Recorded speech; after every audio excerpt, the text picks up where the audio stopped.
Hello, everyone. Welcome to the Newsbrowse News broadcast. According to Japanese public broadcaster NHK, Dutch Defense Minister Delini Zagurius has stated that the Netherlands will consider assisting in clearing mines from the Strait of Hormuz once the waterway is reopened. Speaking in an interview in Tokyo on Monday, Zagurius expressed optimism regarding a potential deal between the United States and Iran, referring to an upcoming memorandum of understanding. She emphasized that freedom of navigation is crucial for maritime-focused nations like the Netherlands, though any action would also depend on Allied coordination.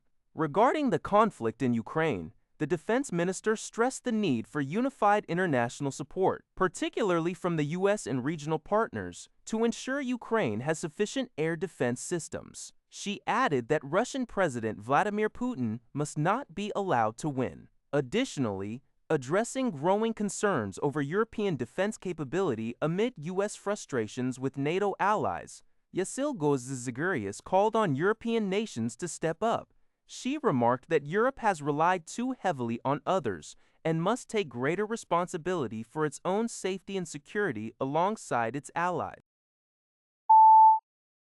According to Yonhap News Agency, South Korea's National Police Agency announced on Monday that 22 police officers have been disciplined for their roles in former President Yoon Suk-yeol's failed attempt to impose martial law in 2024. A disciplinary committee operating under the Prime Minister's office decided to dismiss 2 officers, demote 4 others, suspend 10, and issue pay cuts for 6. The 2 dismissed officers, both holding the rank of Senior Superintendent General, the 3rd highest rank in the South Korean police force, were accused of playing leading roles in blocking access to the National Assembly on the night martial law was declared when lawmakers gathered to vote down the decree. In an unusual move, Kim Jun-young, a superintendent general holding the 2nd highest rank, was demoted by 1 rank to senior superintendent. This administrative action comes 4 months after a police task force initially requested disciplinary measures in February.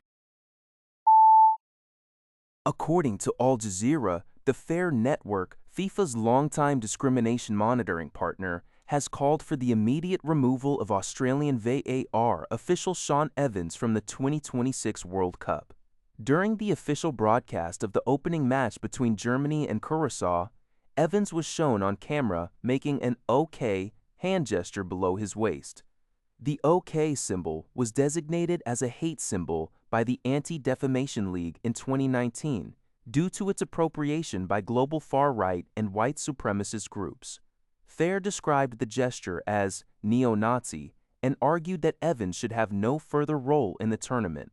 It remains unclear whether Evans intended to make a political statement or was simply participating in the popular children's prank known as the Circle Game.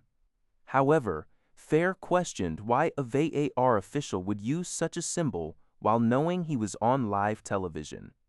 Following the incident, broadcast directors reportedly stopped introducing the VAR panel to the television audience.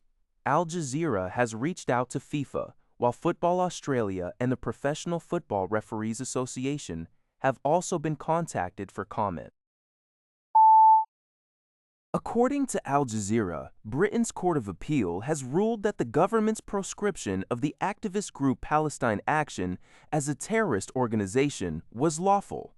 This landmark decision overturns a High Court ruling from February, which had previously found the July 2025 ban to be unlawful and disproportionate.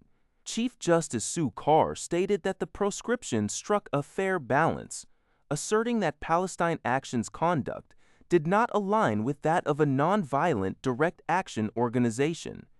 She emphasized that the group overtly promoted unlawful violence amounting to terrorism and had caused injury and property damage aimed at closing down lawful businesses.